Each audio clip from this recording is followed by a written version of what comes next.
Hey comic book lovers, it is I, Dick Richard Rizzo, coming at you with another Comic Sans Cancer review. Buckle the fuck up. We're about to embark on a journey to the heart of one of the darkest Marvel IPs. So here it is, ladies and gentlemen, boys and girls, because there's only two genders. This series I've been waiting to review since I started being an online content creator. The Marvel Comics 1993 classic Killfest crossover that is Maximum Carnage. This engaging and exciting story begins in the fabulous first issue of the Spider-Man Unlimited series, launched in May of that year. Written by Tom DeFalco and penciled by the truly great Ron Lim. Now, this story not only inspired a track from Zoo Records artist Green Jello on their 1994 album 333, but also inspired a cross-platform 16-bit video game which featured the song from Green Jello in the soundtrack of the games. Beginning with this eye-grabbing cover, we can see how, particularly the video game franchises of this IP, mistook Carnage for a giant sky demon in their TV ad campaigns. But if you're already familiar with the psychotic symbiote known as Carnage, then you'll know he's so much more terrifying than that. On the first page, we're introduced to Cletus Cassidy in his new digs at the Ravencroft Institute, being escorted to his doctors by several of the facility's guards. He was previously captured by Spider-Man, with Venom and the Fantastic Four's help, in the first Carnage series by the use of sonic weapons. Unlike Venom or any of the other symbiotes, Carnage's symbiote has metabolized into Cletus's bloodstream, so it's still in there. Despite Cletus's ominous objections, 90s Vicky Vale here takes a blood sample, allowing Carnage to emerge once again. Cletus dispatches one of the guards in the Comics Code Authority-approved method. I am the ultimate insanity. I am Carnage. And now I'd like to fix something that's bugged me for over 20 years.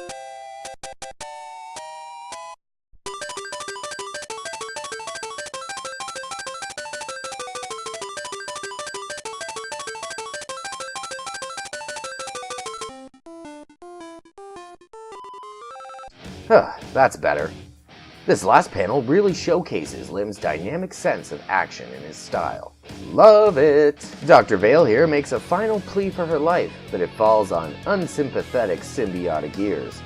Again, great artwork by Lim. The Carnage tendrils definitely make up for the lack of blood in the kill scenes, and were a great way to get around that restriction at the time. I'm going to celebrate my newfound freedom by slaying every inhabitant within your precious institute.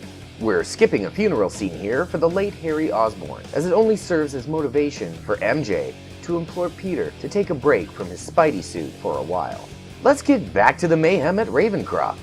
Carnage laments that the guards aren't enough of a challenge to help him get in shape for his inevitable showdown with Spidey and Venom. He's soon cheered on by an obscured observer who distracts him from shaking off the Carnage cobwebs. That's the spirit. Keep killing. Make mine murder. What kind of nutcase would egg me on? Carnage opens the door for his newfound cheerleader like a true gentleman, and we're introduced to his love interest, Shriek. She's a special kind of lady who isn't afraid to use her toxic femininity to get in on Carnage's killing spree. Cut me free. I can't wait to go on the slaughter circuit. This could be the beginning of a beautiful friendship. And why should I share my action? You have nothing to lose and so much to gain. I mean, she's got a nice body, but her face. After MJ emotionally blackmails Peter into stepping away from his spiderly duties, we come now to one of my favorite panels of this issue. Love the writing here by DeFalco.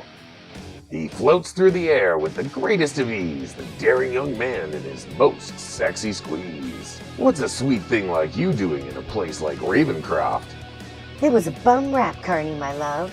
Gosh, I hate it when that happens. Sounds like you've got a score to settle. Too true. Carnage regales Shriek with his obligatory origin story in the last 3 panels of the page. The 3-panel recap here does a great job, but again, I'm not fond of the colorist's lack of attention to detail. That symbiote should be blue. Who is this? Nell Yomtov? Who the fuck is Nell Yomtov? Oh, they appear to be no one. Not surprised. Carnage then tells Shriek of his downfall at the hands of Spider-Man and Venom, which occurred in The Amazing Spider-Man number 363. Just then, Carnage notices a spider in the alley and heads down to squash him. It turns out to be the doppelganger, and after a brief tussle, Carnage gains the upper hand. Shriek seems enamored with the appropriately limbed spider doppelganger, and lays down a sonic attack to stop Carnage from finishing it off.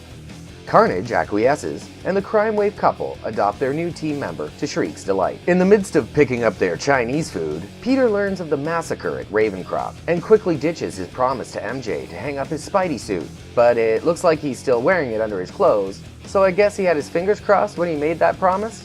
He swings into action and narrowly avoids an attack from Shriek, landing in front of his anatomically correct doppelganger foe. This slide shows us a well-done fight sequence by Lim, where Spider-Man trades blows with the doppelganger, some artful dodging, a nice uppercut, flying kick to the face, followed by a brutal double punch to Spidey's gut. But as soon as Spider-Man starts to gain the upper hand, Shriek steps in again to save her beloved pet. I warned you, leave my doppel alone. That's the trouble with women. You never appreciate good slapstick. Ah, the 90s, when you could still make jokes about women without having your Series 86 due to social media outrage. Yet another slip-up by the colorist in this issue. Not surprised you didn't make it big in this business now. We see MJ light up following the news that Carnage is on the loose, realizing Peter's tardiness isn't just due to some forgotten fortune cookies. Back to the action, Spider-Man is once again beating back the multi-armed spider thing, but Shriek is still interfering in his attempts to squash his adversary. Again, some great artwork by Lim as Spidey avoids having his future children rendered null. Spider-Man learns that his current enemies are cozy with Carnage by Shriek's shrill statement. Ooh, I hate it when you hop like that. No wonder Carnage is so hot to plant you. You know Carnage? Haven't you heard? We're an item.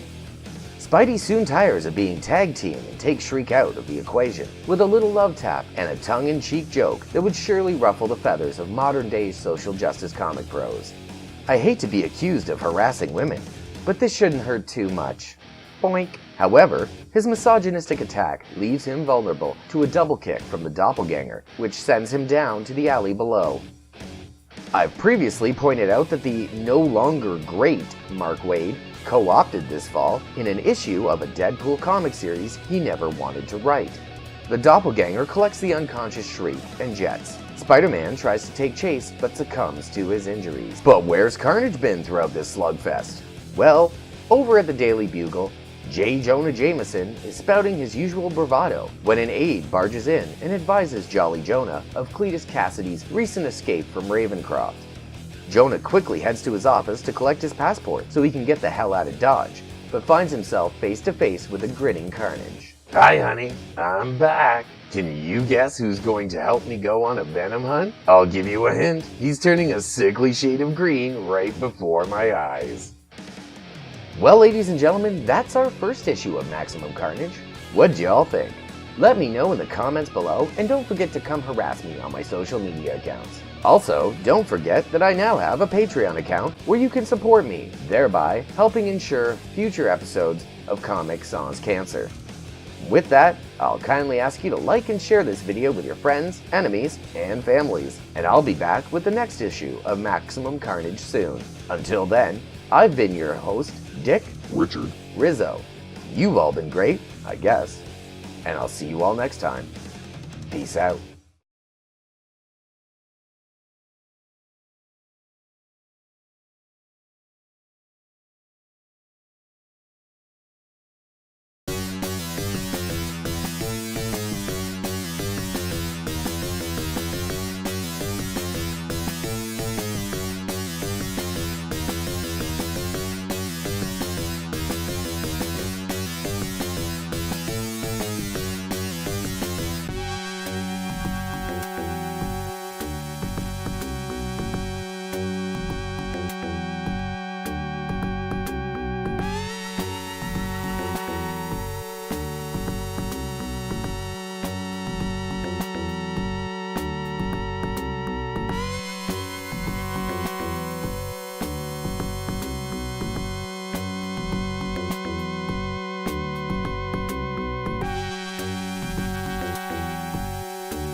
Wow.